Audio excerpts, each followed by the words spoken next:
మీరు చాలా మందికి హెల్ప్ చేస్తారు. హుహు. అండ్ ఇక్కడ హైదరాబాద్‌లో ఒక హ్మ్. ఊరిని కూడా దగ్గరలో ఒక విలేజ్ దత్తత తీసుకున్నారు. హుహు. వాళ్ళకి అన్ని ఐ మీన్ డిజిటల్‌కి సంబంధించినయి అన్ని చాలా మంది దట్ పిల్లలకి ల్యాప్‌టాప్స్ హ్మ్. ఇచ్చారు. ఎట్ ఇవన్నీ చేశారు. కోవిడ్ టైమ్‌లో కూడా చాలా మందికి హ్మ్. మీరు హెల్ప్ చేశారు. హుహు. అసలేంటి దీని గురించి ఏదో ట్రస్ట్ కూడా ఉందని విన్నాం. దీని గురించి ఏం అది చెప్తారు? అంటే దత్తకం తీసుకోవడం పెద్ద word. I'm helping there some social activities. Ah, అంటే లైఫ్‌లో చాలా ఉంది. సినిమా ఇండస్ట్రీలో ఉన్నప్పుడు we become very selfish people.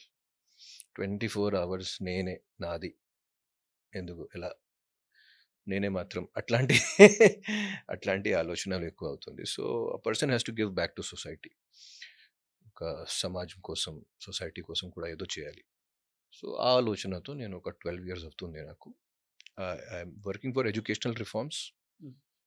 National లెవెల్‌లో and for children's education also. And ఇక్కడ భద్రాద్రి కొత్తగూడెం డిస్ట్రిక్ట్‌లో చేరుపల్లి అండ్ కొత్తపల్లి అనే గ్రామంలో నేను డూయింగ్ సమ్ సోషల్ వర్క్.